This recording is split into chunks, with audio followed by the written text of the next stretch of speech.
All right, so let's talk about the AI news for the week, last few days, last couple weeks.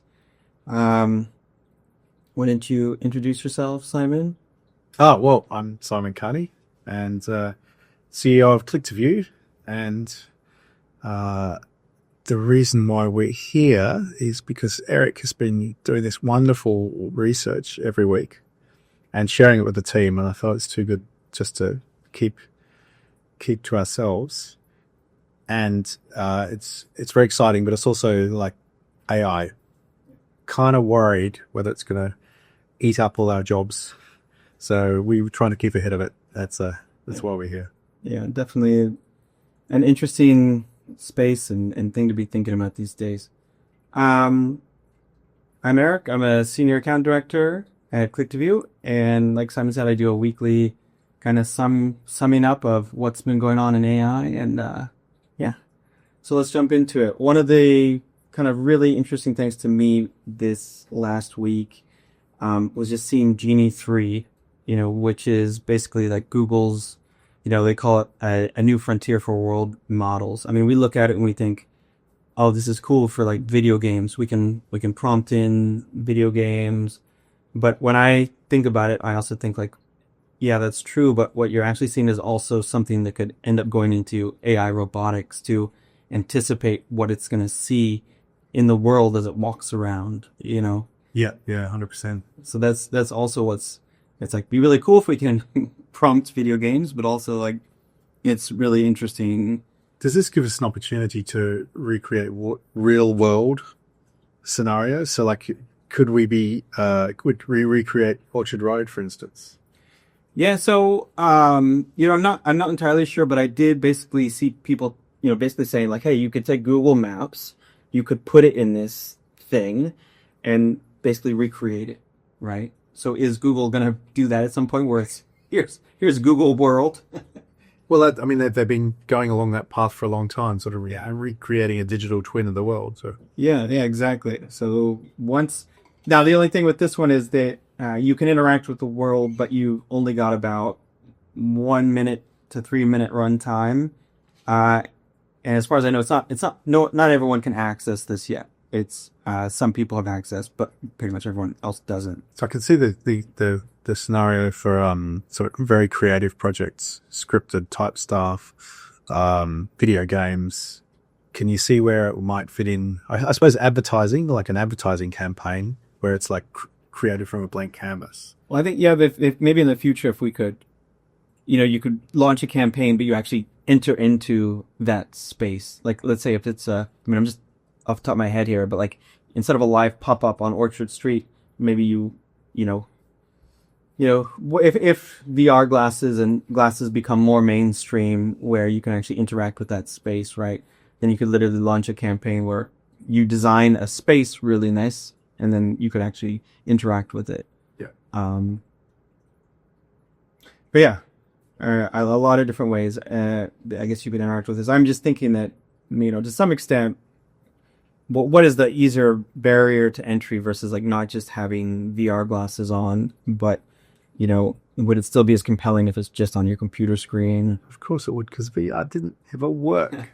Like, yeah. Anyway, I bear in mind, I could never see how that was ever going to be a thing. I did see some new tech recently where they're creating the sort of the 3D space, the VR feel with it like a thicker lens. It's not like not like this thick like VR glasses, but it's thicker where the space kind of holograms out in front of you. Yeah, I can see that augmented reality type thing coming into play. Also, probably just like recording everything, because I feel like we're getting close to a stage where you go to an event and you think you don't have to take photos of the event anymore. You leave the event, you think, oh, I better post on LinkedIn, and your AI pops up and says, well, like I've taken a bunch of photos for you, and here's a suggested post, and blah blah blah. It's like, Exactly. And in your tone of voice. yeah. I'm working on that. Okay. So let's go on to the next thing. So of course, the big one was ChatGPT 5. What was it released 7 days ago now. Been given access now. You've been given access. So, how do you say? There was a huge hype, and not necessarily hype, right? It's just a huge buzz around ChatGPT 5. And we've been finding out new things about it. One of the most interesting things to me, I would say, is, actually a couple of really interesting things to me. But one was that there was a big backlash when it came out, not because of how good or how bad it is, but because it's not in my old friend ChatGPT 40's voice. Ah, no. So a lot of people had an issue because they had become familiar with ChatGPT 40 and the way it spoke to them.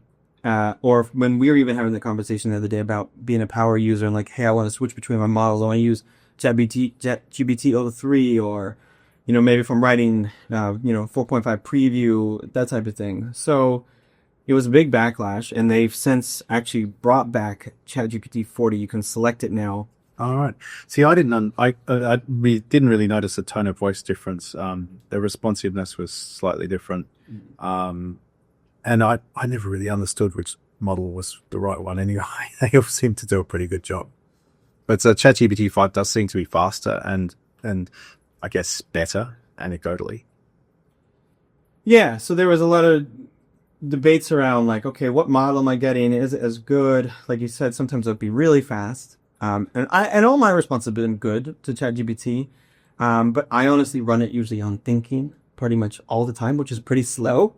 But the reason I do that is because I know it's going to be the least prone to error. So one of the big things about ChatGPT 5 is, one, us realizing that, hey, people have become really familiar with certain models and how they interact with you and what you give to them, right? And maybe in a way that we didn't realize. And then this idea of like, okay, ChatGPT 5 is, let's say really good at prompt adherence, but now I need to restructure how I'm going to think about it, how I'm going to put things in. So for example, last night I was reading kind of a big review or listening to a big review on ChatGPT 5 and how you need to prompt it. Well, basically, I guess the way I would sum it up is that when you interact with ChatGPT 5 now, it actually helps if you're very structured. So it's almost like you need to think more to get better responses from ChatGPT 5. Okay, yeah. And I guess to me, it kind of makes sense, right? If these are really so intelligent now, right? Imagine you're trying to explain what you're trying to accomplish with a PhD graduate, right? You probably need to be very detailed, right? Like, okay, this is exactly what I want to do. I've got friends like this. You can't communicate with them in the real world. Yeah. So now you need to do that, right? You can't just be vague. And actually, I heard if you're really vague with ChatGPT 5, it can actually hurt your feedback. And so sometimes when I'm not sure what to do, for example, I just playing around and I was saying like, okay, ChatGPT 5, what prompt would you give me to give me my AI weekly news if I'm going to run deep research? And I was quite surprised by the response, because usually I get a pretty big response, but this one was just massive. And so that kind of helped me like, okay, maybe it is really true that it really wants this super detailed structure. But of course, I think what was happening there, right, is I have basically a big bio of myself inside of ChatGPT that runs when it interacts with me. It's got all my chat history, like it knows, who my clients are and all that type of stuff, right? So I think that, of course, is part of it as well. Yeah. I mean, as you know, I love the fact that it always, the first thing it says is the user is Australian and prefers UK English. Exactly.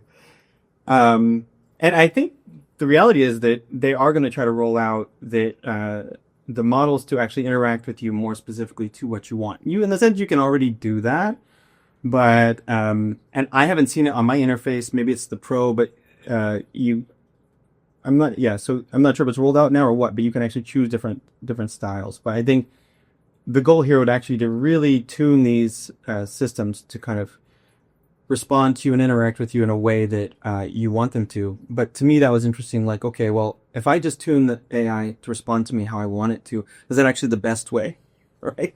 Because there might be another way. Like, do I want it to challenge me? Do I want it to question me? Is that better for my brain or processing things, right? So I don't want it to just be my friend, right? So there's just a lot of things to think about. Yeah. When you go try and put the response from one into another and get them to test it if it's important. Sometimes it's just like looking at something quickly. Yeah. Like from a content creation point of view, it's probably not that different to what we've already seen. What do you mean? The ChatGPT 5. Supposedly ChatGPT 5 thinking is a good writer. So it's going to write better. Yes. It's supposed to be the best writer they've had. I have not done the tests myself. Right now I tend to use Claude 4, well, for now 4.1 Opus for writing, if that's in communication. But because of ChatGPT's, low hallucination, low error rate, I definitely will be using it, I think, a lot for brainstorming and fact checking on things. I guess I'll talk about one more thing, which is ChatGPT 5, and I didn't realize it, but it actually is better with agent mode. How do I know this? Because it bought me groceries. Oh, yeah. 2 nights ago. That's right. You told me, yeah. So what I do a lot with the thinking models anyway is, so for example, I'm trying to eat healthier, and there was a thing I've been following, this like 10-day detox, healthy eating, whatever. So I clicked on it and I saw the PDF plan for this was like $60, and I'm like, that's way too much for just some PDFs on like kind of meal planning for 10 days. So I was like, okay, ChatGPT reasoning model, GPT-5 thinking, please make me a meal plan based on this idea here. And sure enough, boom, done. And then I say, okay, now find me all these items on fair price and give me the links at the same time. Minute later, 2 minutes later, all of that done, the whole 10 days planned out. There's the links. And so I'm like, okay. And I really didn't think this would work. I said, I switched to agent mode and I said, go and buy these groceries for me on Fair Price Online. And I don't know, I don't know when I paid attention to it, because I really didn't think it was going to work. But like a minute or two later, I actually looked down. I see it's opened a browser and is literally on the it's kind of hard to see, but you can see it actually on the Fair Price website, and it looks like it's buying me groceries. Long story short, it ran for about 44 minutes, kind of failed. I'm not sure what happened, but it was literally picking the groceries. I was like, oh, that's cool. I figured it was actually going to fail at that point. But then I interacted with it and I said, keep going. And then it just kept going for like another 22 minutes. And then it said, which is crazy anyway. I mean, like an hour of this thing trying to do this. And then it said, like, I need to take over. And on mobile, I was trying to figure it out, right? So I finally figured out that I needed to switch. It said, go to the desktop. So I opened it up in the desktop. And then I needed to log in with my login. And then, long story short, it worked. Yeah. Like it updated my app. It updated online. All the groceries it bought, all there. So it was kind of blown away. Like, just wasn't expecting that. I did use it for something interesting on the weekend when I finally got access to it several days after you guys. My wife was complaining that she, after 15 years, she still doesn't understand Australian slang. And because I asked to make sure that she packed my board shorts, in a bag when we were going swimming. And anyway, I was like, a little bit later, I was like, looking at ChatGPT, you know what? It'd be really cool to have a card game that could teach people Australian slang. Mm. And I put this idea into ChatGPT 5 and it came up with a whole scenario for me. Mm. It was brilliant. I was going through, I was checking proofs of cards and all of this sort of stuff. And I realized it's probably going to be an interesting game for non-Australians, but for Australians, it's probably too easy. So then I had to revisit the concept, which is where I ended up leaving it. We were almost there. Like he was it was almost ready to produce page proofs to send to a printer to print up a deck of cards. It's pretty amazing in 30 minutes of work. Really? Yeah, it's cool. And it did the front and the back, and yeah. How many cards was it? 100 and something, because it was like we needed a fair amount of Aussie slang to throw in. That's a lot. And I mean, it's still the amazing thing is it's still there. When I want to pick it up, I can pick it up, and if I ever get it made, I'll give you I'm sure it'll be fun for you learning Australian slang. You guys do the funniest nicknames for things. Well, it's pretty easy. It just ends with O. Oh, Like Erico. No, that wouldn't really work. You'd be Mago. Mago.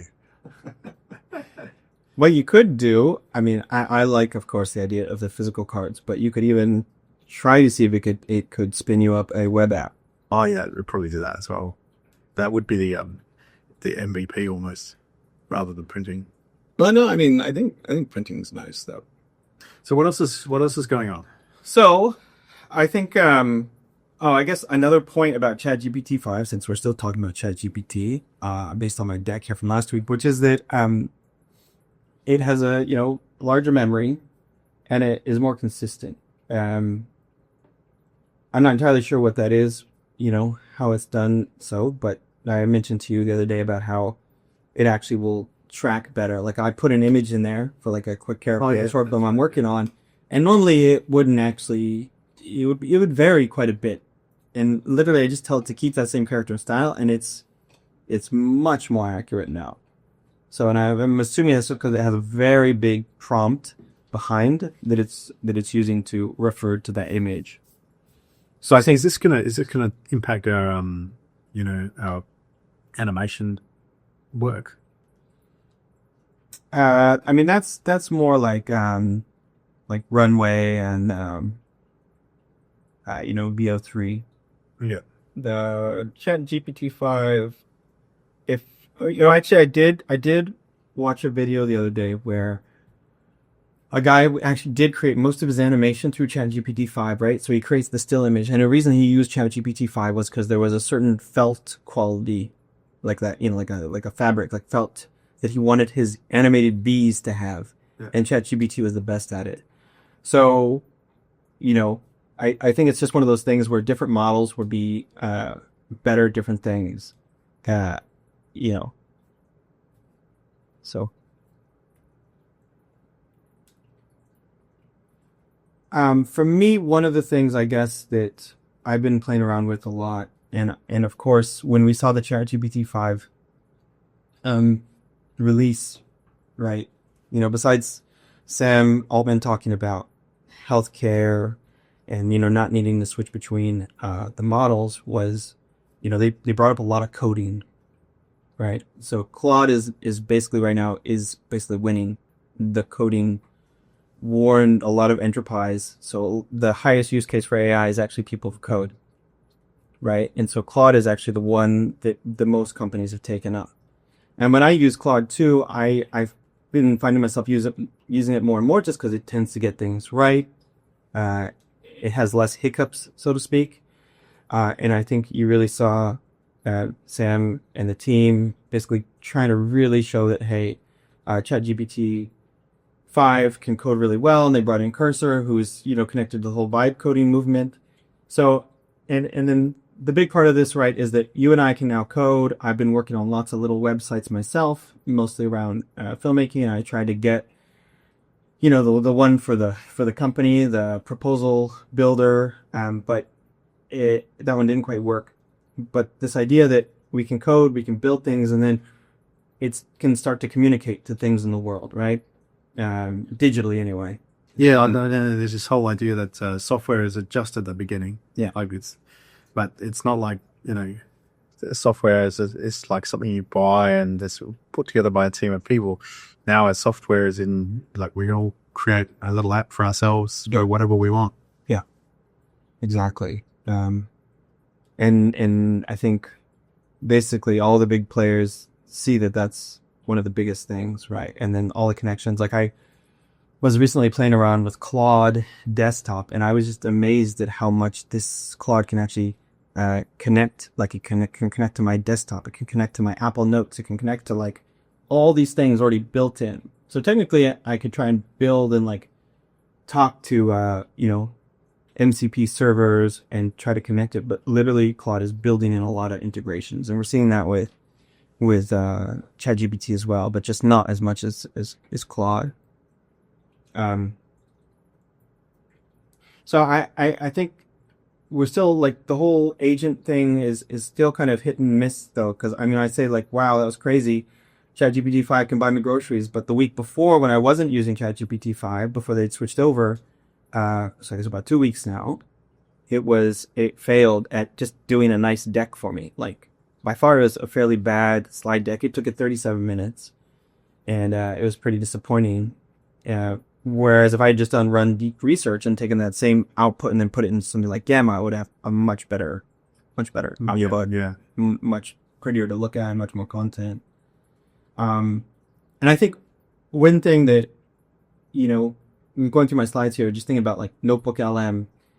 So AI is giving us all this data now, right? But it can be like overwhelming because yes, I can do deep research and then, but am I going to take the time to read or listen to this thing that's going to take me 45 minutes? Well, sometimes I do, but other times I'll put like 4 deep researches inside of Notebook LM and see what they're in agreement on, basically. Yeah. And one Gemini deep research is usually 6,000 words. So that's like, if you have 4 of them, that's, what's that? That's 24,000 words. It's almost like a novella. Yeah. That's certainly more than an ebook. And I think that's a really interesting use case for Notebook LM. Just, it's like you expand, you draw in all this information, and then you have to distill it quite quickly as well. Yeah, I find that I'm using Notebook LM more and more for that, just to kind of keep some sanity on some of it. And then, besides that, I use Gamma.app just to, like, if I want to explore an idea or build a visual deck around something. Yeah. It's sort of like my own little publishing house, basically. But yeah, one of the other cool things, I guess, the last couple of weeks was 11 Labs Music. It's, safe to use for copyright. You can control it a bit more granularly. I wanted to have a try at this actually, because so the other music ones I saw left me a bit cold. You put in the and it's like, it just gives you what you want. Gives you a track, which is like, it's kind of like picking the song from the track from Music Library in the first 10 search results. Yeah. And it was a bit bland. I thought if you start playing around like GarageBand, that could be quite interesting. At least you want to at least feel some like ownership, right? Like you're creating a little bit, right? Yeah, exactly. That's the whole point. As creators, we want to be involved in the process. So it's helping to enable, I guess, a more expressive viewpoint. I find that with writing. When I'm using AI to assist me with writing, it's more like having a writing buddy. But that's me, because I want to have a role in that process. Yeah. That's I think there are probably other people out there who just like put in a prompt and get a blog, check it, and then publish it, and remove all the M dashes. Yeah. I have a custom GPT for that. One of the other things. Where's your blog though? We haven't published a blog in ages. Yeah. No, I actually am working on kind of a tone of voice thing, but it's not like I'm not comfortable with it. You know what I mean? Yet. Weirdly, ChatGPT writes it's fairly good with my tone of voice now. It's I'll give it enough feedback. I don't use it so much for writing. In fact, I'm using it less for writing these days than I was before. But it seems to get close to the way I like to refer to things. Interesting. I think let me see what we got here. I was going to say we can kind of wrap it up. I was going to say I'm going to go pick up my son from school. One thing that might be really fun for, at least for me, it's been kind of fun if you want to. Okay, let me rephrase this. So on Audible right now, if you have a subscription or whatever, there's this podcast called What Could Go Wrong. And I just find it really interesting to listen to because it's the writer for Contagion. And it starts off like he's about to create Contagion 2, after COVID happened, and a lot of interest in it. But then AI comes onto the scene. And so it takes you on this journey from he's working on Contagion 2 to what's happening in AI, and then he's like, okay, well, let's try and create Contagion 2 with AI. So it's literally him, Steven Soderbergh talking. They have like AI people they're talking with in the show, like getting ideas on from the script. So just this idea of like a writer's room and all. So they're co-creating a movie and making a podcast about it. Yes. While also discussing the potential for catastrophe from AI. Yeah, kind of. I haven't finished it yet, but it's just this idea of like what could go wrong just trying to use AI. That's totally up my street. And I like the title. We have to think of a title for this podcast. I keep thinking about this one, this go away la.